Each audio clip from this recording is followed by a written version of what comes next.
taking the session now. I come to the moment that Anna.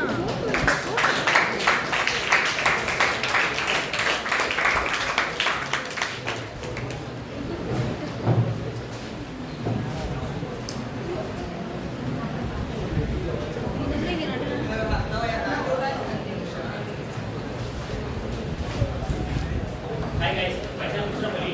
நம்ம எல்லாம் setup பார்க்க போறோம் அப்படின்னா ஜாவாஸ்கிரிப்ட் அப்படின்னு சொல்லிட்டு ஒரு ஸ்கிரிப்டிங் லாங்குவேஜ் அப்படின்னு வச்சுக்கலாம். எதுக்காக யூஸ் பண்றோம்னா ஃப்ரண்ட் எண்ட் அப்படின்னு சொல்லிட்டு நம்ம ஃப்ரெண்ட் கார்த்தி வந்து இன்ட்ரோடக்ஷன் பண்ணுறோம் ஃப்ரண்ட் எண்டுக்கு. ஃப்ரண்ட் எண்டுக்கு பேசிக் என்ன வேணும் HTML, CSS and JavaScript. இப்போ JavaScript தான் பார்க்க போறோம். HTML சும்மா HTML சொல்லிடுறேன். HTMLனா அந்த ஸ்ட்ரக்சர் என்னென்ன வேணும், என்னென்ன எலமெண்ட் நம்ம வெப்சைட் தேவைப்படும் அப்படிங்கிறத நம்ம HTML கோட் பண்ணிடுறோம். எனக்கு இந்த மாதிரி இந்த இடத்துல ஒரு டேபிள் கார்டு வேணும், இந்த இடத்துல ஒரு ஹெச் டேக் வேணும், ஹெச் டேக் வேணும்னு சொல்லிட்டு என்னென்ன எலமெண்ட் வேணும்னு சொல்லி கொடுத்துருவோம். CSSல அது எங்கெங்க வேணும், எந்தெந்த சைஸ்ல வேணும், இல்லை எந்தெந்த கலர்ல வேணும்னு சொல்லி கொடுத்துருவோம். ஜாவாஸ்கிரிப்ட் பொறுத்த வரைக்கும் என்ன பண்ணுவோம் அப்படின்னா எல்லாமே ஃபங்க்ஷன் தான். இப்போ இந்த இடத்துல ஒரு கிளிக் பண்ணுறோம்னா இந்த ஒரு ஃபங்க்ஷன் நடக்கணும் அப்படிங்கிறது எல்லாமே ஜாவாஸ்கிரிப்ட் பேஸ் பண்ணி தான் நம்ம எழுதுவோம். இதுக்காக தான் ஜாவாஸ்கிரிப்ட் யூஸ் பண்ணுவோம். பேசிக்காக ஜாவாஸ்கிரிப்ட் இருந்தாலும் ஒரு நல்ல ஒரு சைடை கிரியேட் பண்ணிடலாம். ஜாவாஸ்கிரிப்ட் ஃப்ரேம் ஒர்க் எடுத்துக்கணும் அப்படின்னா React.js இருக்கு, அப்புறம் Angular சொல்லுவாங்க. ரெண்டு இதுவரை எல்லாரும் படிச்சுக்கலாம். ஆனாலும் அது இல்லாமல் நம்ம பேசிக்காக ஒரு வெப்சைட் கிரியேட் பண்ணணும் அப்படின்னாலே ஜாவாஸ்கிரிப்டே போதுமானது. அது மட்டும் இல்லாமல் இந்த ப்ராடக்ட் பேஸ்ட் லாங்குவேஜ் கம்பெனியில் ஜோவோ கம்பெனி அப்படின்னு எடுத்துக்கிட்டீங்கனாலே அங்கே வந்து HTML, CSS, JavaScript மட்டும் தான் இப்போ வரைக்கும் யூஸ் பண்ணிட்டு இருக்காங்க. React.js, Angular இது வரைக்கும் யூஸ் பண்ணுறது இல்லாமல் HTML, CSS, JavaScript மட்டும் வச்சு ப்ராடக்ட் பேஸ்ட் கம்பெனி இப்போ ரன் பண்ணிட்டு இருக்காங்க. இப்போ என்ன பார்த்துடலாம். இப்போ எந்த லாங்குவேஜ் எடுத்துக்கிட்டாலும் மேஜராக ஒரு எல்லாமே காமனாக தான் இருக்கும். Data types, loop, for loop, while loop, statement எல்லாமே காமனாக தான் இருக்கும். இதில் என்ன டிஃபர் ஆகும் அப்படின்னா இப்போ நம்ம HTML ஒரு டேக் கொடுத்துருக்கோம், அதை கிளிக் பண்ணுறப்போ ஒரு ஈவெண்ட் நடக்கும். இப்போ என்ன பண்ணணும், அந்த கிளிக் பண்ணுறப்போ அந்த வேரியபிளை நம்ம ஃபங்க்ஷனாக கன்வெர்ட் பண்ணணும். அது மட்டும் தான் ஜாவாஸ்கிரிப்ட்ல மாறும். மற்றபடி எல்லாமே பேசிக் தான். பேசிக் நான் சும்மா டேட்டா டைப்ஸ்மே என்ன டேட்டா டைப்ஸ் இருக்குன்னு சொல்கிறேன்.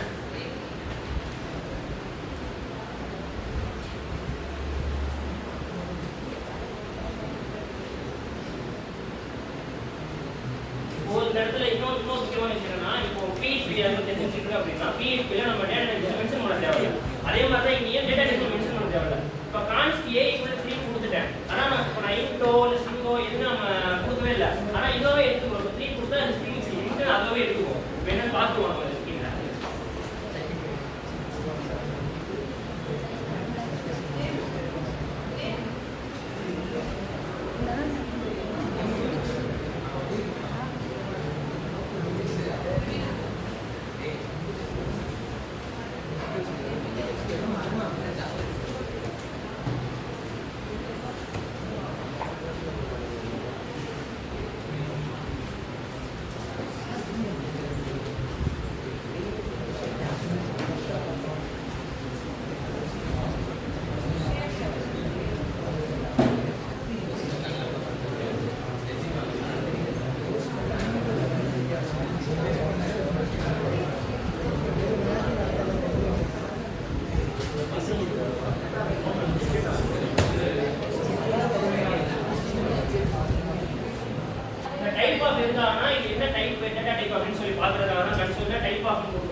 வேற என்ன டேட்டா டைப் இருக்கு அப்படின்னு சொல்லுவாங்க.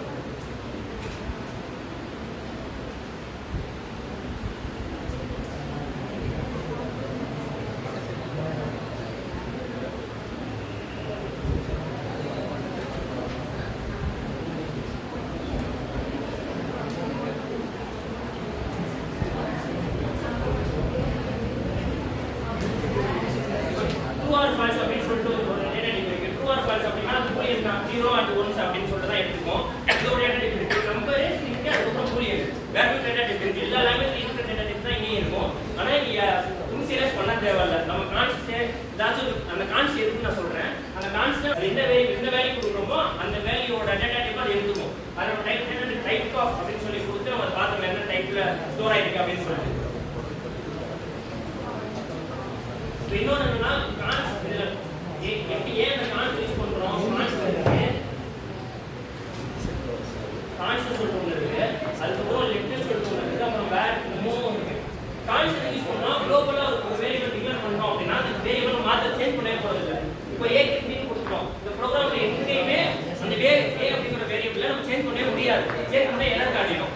அதுதான் கான்ஸ்ட். ஒன்றாவது கான்ஸ்டன்ட்டா நம்ம வேல்யூ அசைன் பண்ணோம் அப்படின்னா அதை சேஞ்ச் பண்ணவே முடியாது. அந்த கோட்ல என்டையர் கோட்லயே சேஞ்ச் பண்ண முடியாது. வேற லெஃப்ட் யூஸ் பண்றோம் அப்படின்னா லெஃப்ட் வந்து ஃபங்க்ஷனல் ஸ்கோப் அப்படின்னு சொல்லிடுவாங்க.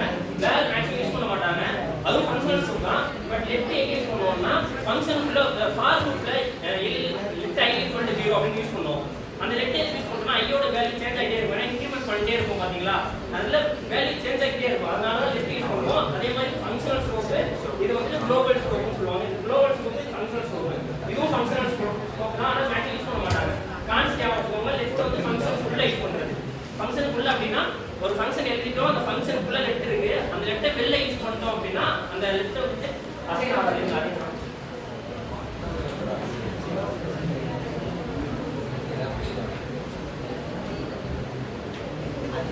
எப்படி பார்க்குறீங்க?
இடத்துல ஃப்ரீ ஹேஷ் ஆல்ரெடி டிக்ளேர் வந்து ஏன்னா கான்ஸ் யூஸ் பண்ணா மறுபடியும் டிக்ளேர் பண்ண முடியாது, அசைன் பண்ண முடியாது வேல்யூ.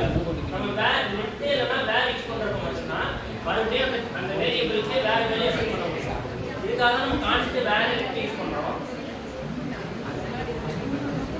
டேட்டா எதுவும் டவுட் இருக்கா இது வரைக்கும்?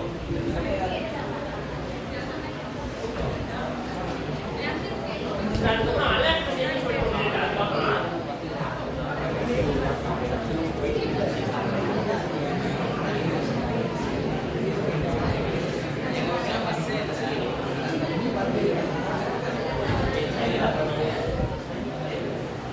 சைலண்டா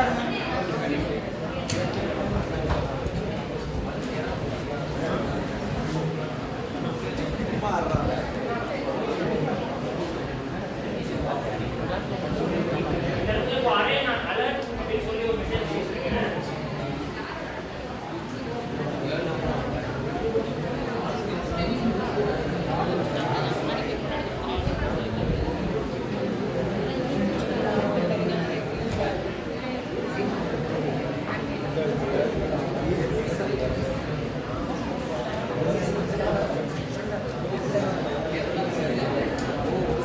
அலர்ட் மெசேஜ் தான் வெறும் ஓகே மட்டும் தான் காமிக்கும். இப்போ எங்கேயாச்சும் நம்ம யூஸ் பண்ணிருக்கோம், இந்த இடத்துல அலர்ட் மெசேஜ் வருது அப்படின்னா அவங்க எழுதியிருப்பாங்க இந்த மாதிரி ஒரு எரர் வருது, நீங்கள் அக்செப்ட் பண்ணீங்கன்னா ஓகேனா அதுக்கடுத்து ப்ரொசீட் பண்ணுங்க, இல்லைனா இதோட ஸ்டாப் பண்ணிக்கலாம் அப்படிங்கிறதுக்காக தான் அலர்ட் மெசேஜ். ஓகே அப்படிங்கிற பட்டன் மட்டும்தான் வரும் அலர்ட் மெசேஜில். இன்னொரு 3 டைப் இருக்குது அலர்ட் மெசேஜ்லேயே. அலர்ட் மெசேஜ், அதுக்கப்புறம் கன்ஃபார்ம்னு சொல்லிட்டு மெசேஜ் இருக்கு.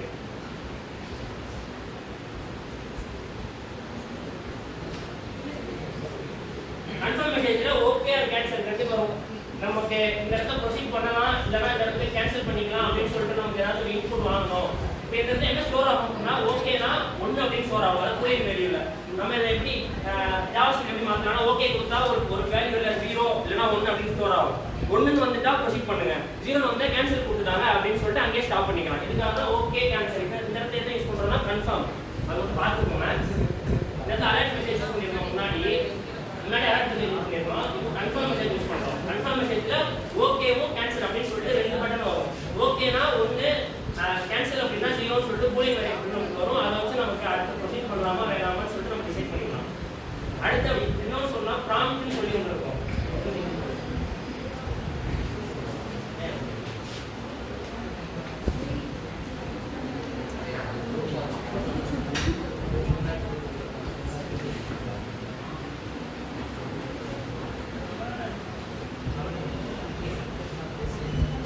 ப்ராம்ப்ட் மெசேஜ் நம்ம என்ன எதிர்பார்க்கிறோம் அப்படின்னா இந்த இடத்துல நம்ம ஏதாச்சும் இன்புட் யூஸ் பண்ணுறது வாங்கணும், ஏதாச்சும் ஒரு இடத்துல நமக்கு தேவைப்படுது அப்படிங்கிற இடத்துல நம்ம இந்த இந்த டெக்ஸ்ட் பாக்ஸ் நமக்கு வேணுங்கிற இடத்துல ப்ராம்ப்ட் யூஸ் பண்ணிக்கலாம். நம்ம மட்டும் பார்த்துக்கோங்க. அலர்ட் மெசேஜ்ல ஓகேங்கிற பட்டன் மட்டும் தான் வரும். கன்ஃபார்ம் கொடுக்குறப்போ பூலியன் டைப் 0 ஆர் 1. ஓகே கொடுத்தா 1, கேன்சல் கொடுத்தா 0. அதுக்கப்புறம் ப்ராம்ப்ட் எங்கேயாச்சும் நமக்கு இன்புட் வாங்குற மாதிரி யூஸ் அப்படிங்கிறப்போ நம்ம ப்ராம்ப்ட் யூஸ் பண்ணிக்கலாம். இதுதான் அலர்ட் மெசேஜ் இருக்கும். இது டவுட் இல்லாதவும்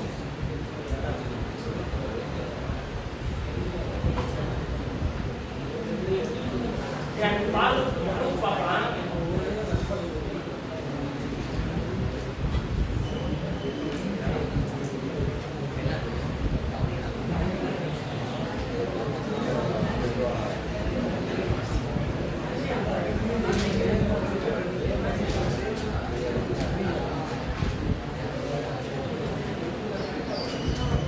ஃபார்லூப் எதுக்கு யூஸ் பண்ணுவோம்னா ஒரு வேலை மறுபடியும் எக்ஸ்டெண்ட் ஆகிட்டே இருக்கணும் அப்படிங்கிற இடத்துல நம்ம ஃபார்லூப் யூஸ் பண்ணுவோம். இது இந்த இடத்துல நமக்கு நான் அடுத்து வரதுல நான் எப்படி நம்ம HTML-ஓட இன்க்ளூட் பண்ணி எப்படி நம்ம ஃபார்லூப் யூஸ் பண்றோம் அப்படிங்கறத சொல்றேன். ஃபார்லூப் எல்லாத்துக்கும் தெரியுமா? சொல்லணுமா?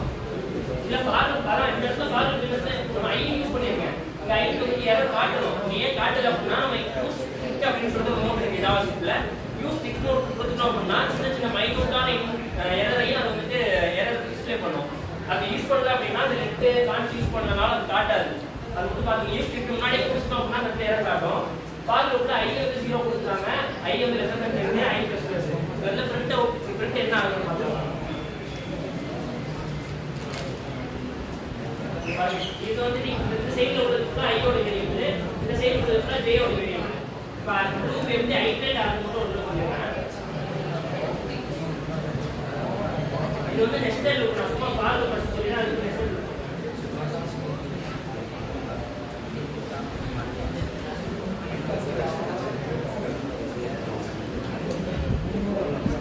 இங்க என்ன நடந்ததுன்னு தெரியுதா?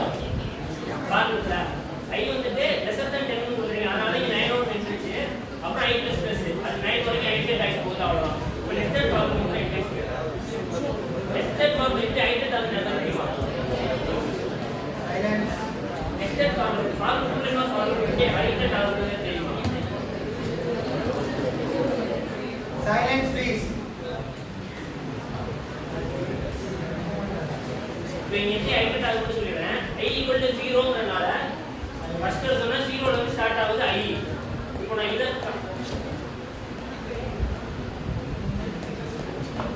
இப்போ இங்க என்ன நடக்குது அப்படின்னா ஃபர்ஸ்ட் I = 0 ன்னு பார்ப்போம். I = 0 அதுக்கப்புறம் I less than 10 I++.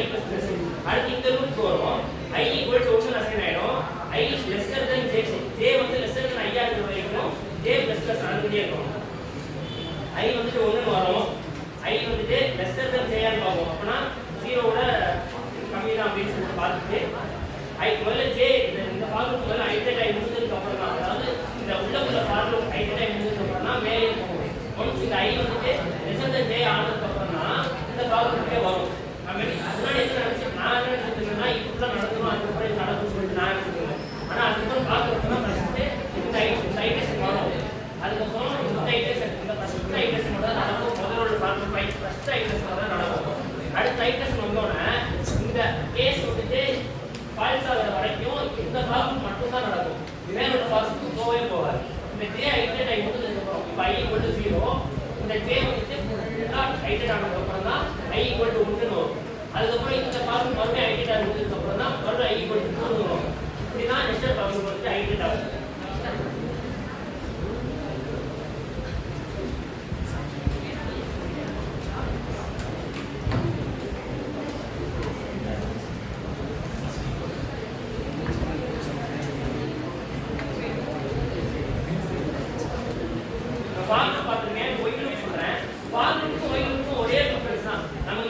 எத்தனை தடவை ஐட்டரேட் நடக்கணும் அப்படின்னு நமக்கு தெரிஞ்சிச்சு அப்படின்னா ஃபார் லூப் யூஸ் பண்ணுவோம். இப்போ இந்த இடத்துல 10 தடவை ஐட்டரேட் நடக்கணும் அப்படின்னு நமக்கு தெரிஞ்சிருச்சு. அதனால நீங்க 10 சொல்லிட்டு கண்டிஷன் கொடுத்துட்டேன். நமக்கு எத்தனை தடவை ஐட்டரேட் ஆகும்னு நமக்கு தெரியாது அப்படிங்கிற இடத்துல நம்ம ஒயில் லூப் யூஸ் பண்ணுவோம். ஒயில் லூப் எப்படி அப்ளை ஆகும்னா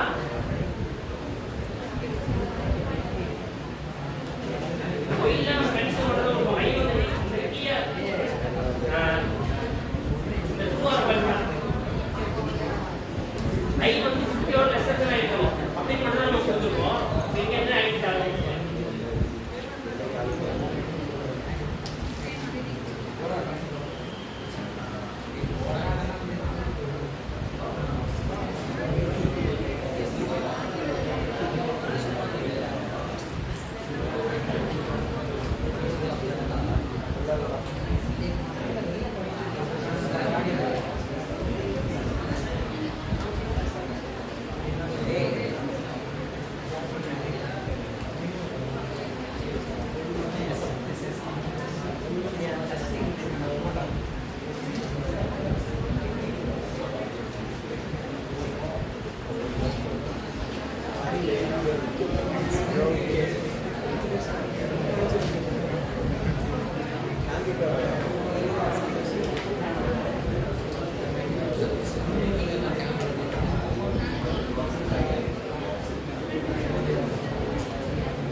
இந்த ஒயில்ல வந்துட்டு நம்ம கண்டிஷன் கொடுத்துருவோம். அந்த கண்டிஷன் தேவையில்ல.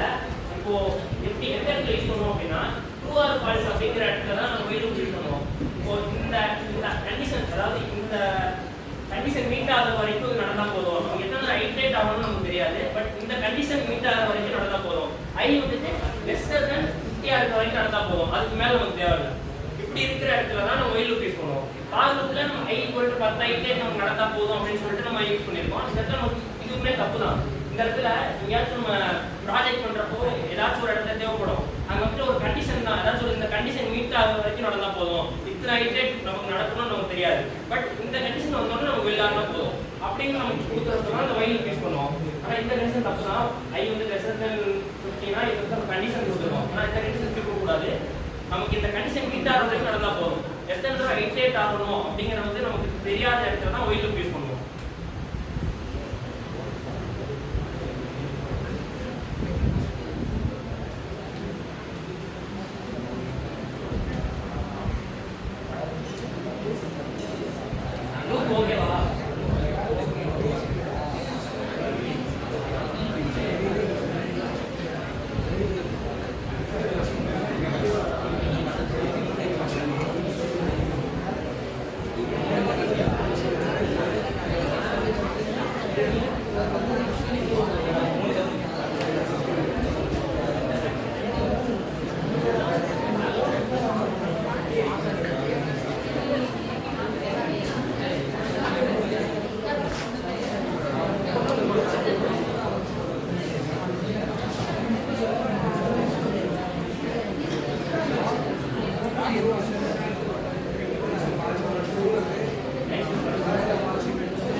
மட்டும்தான் இந்த எக்ஸ்பெக்டேஷன்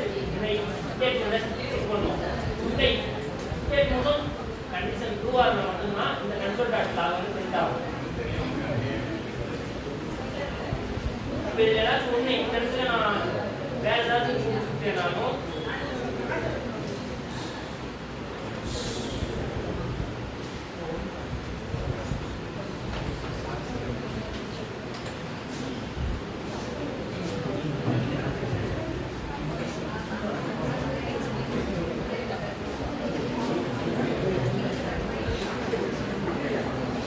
இங்க என்ன பண்ணிருக்கோம் ஃபர்ஸ்ட் இந்த ஸ்டேட்மெண்ட் செக் பண்ணோம் ஏன் நான் ஈக்குவல் டு 70 நானு 80 இல்ல இது 70 தான் இருக்கு அப்படினா டேட்டா இந்த எக்ஸ் பார்ட் வரும் இப்போ இந்த கண்டிஷன் சாட்டிஸ்ஃபை ஆகி இந்த கண்டிஷன் சாட்டிஸ்ஃபை ஆனா மட்டும் தான் இந்த கன்சிடர் ஆகும் இதுதான் நெக்ஸ்ட் இது இப்படி தான் ஒர்க் ஆகும்